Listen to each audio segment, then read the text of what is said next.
Chapter 4 The Great War. Jack and Annie ran around the farmhouse. At the back was an ox cart filled with bags of grain. There was no one in sight. The shouting behind them got louder. Jack and Annie looked at each other, then dived into the back of the wooden cart. They buried themselves in the middle of the bags of grain. Jack's heart pounded as the shouts came closer. He held his breath and waited for the people to leave. Suddenly, the cart lurched forward. Someone was driving them away. Jack and Annie picked over the bags. Jack saw the back of the driver. He was calmly steering the ox cart over the dirt road. They were on their way to the walled city. Jack and Annie ducked down again. "This is great," whispered Annie. "All we have to do is jump out when we get into the city." "Yep," Jack said softly. "Then we'll find the Imperial Library, find the book, and get back to the Magic Tree House." "No problem," whispered Annie. Whoa! The cart slowly came to a halt. Jack held his breath. He heard voices and the heavy tramping of feet, lots of feet. He and Annie picked out. "Oh, man," he whispered. A long line of men was crossing the road in front of the cart. They carried axes, shovels, and hoes. Guards marched alongside them. "Let's find out what's happening," said Jack. He reached into his sack and pulled out the china book. Pushing his glasses into place, he found a picture of the workers. He read, "The Dragon King forces many of his subjects to start building a wall to protect China from invaders. Later, emperors made the war even longer. Finally, it stretched 3,700 miles along China's border.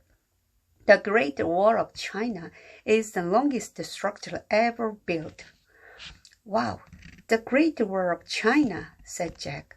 "I've heard of that," said Annie. "Who hasn't?" said Jack. "Those guys are going to work on it right now." Just then, someone grabbed Jack and Annie. They looked up. It was the driver of the cart. "Who are you?" he asked angrily. Jack didn't know what to say. The man's gaze fell on the open book in Jack's hands. His mouth dropped open. He let go of Jack and Annie. Slowly, he reached out and touched the book. He looked back at Jack and Annie with wide eyes. "What is this?" he said. Chapter 5 The Scholar. "It's a book from our country," said Jack. "Your books are made of bamboo, but ours are made of paper. Actually, your country invented paper, but later, in the future." The man looked confused. "Never mind," said Annie. "It's for reading. It's for learning about the faraway places." The man stared at them. Tears filled his eyes. "What's wrong?" Annie asked softly. "I love reading and learning," he said. "So do I," said Jack. The man smiled. "You don't understand. I am dressed as a farmer," he said, "but in truth, I am a scholar." "What's a scholar?" said Annie. "We are great readers, learners, and writers," he said. "We have long been the most honored citizens in China." The scholar's smile faded. "But now scholars are in danger," he said, and many of us have gone into hiding." "Why?" said Jack. "The Dragon King is afraid of the power of our books and learning," said the scholar. "He wants people to think only what he wants them to think. Any day he may order the burning of the books."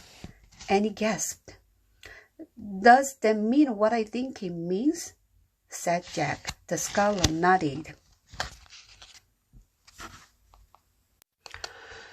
All the books in the Imperial Library will be burned, he said. That's rotten, said Annie. Indeed it is, the scholar said quietly. Listen, we have a mission to get a book from the library, said Jack. Who are you? Asked the scholar. Show him, said Annie. He reached into her shirt pocket as Jack reached in his sack. They brought out the secret library cards. The letters shimmered in the sunlight. The scholar's mouth dropped open again. You are master librarians, he said. I have never met one so honored who was so young. He bowed to show his respect. Thank you, said Jack and Annie. They bowed back to him. How can I help you? Asked the scholar. We need to go to the Imperial Library and find this book, said Jack. He held out Morgan's bamboo strip to the scholar. We'll go to the Imperial Library, said the scholar. As for the story, I know it well. It is a true one, written not long ago, but I warn you, you will be in great danger. We know, said Annie. The scholar smiled. I am happy to be doing something I believe in again, said the scholar. Let us go. They all climbed in the front of the cart.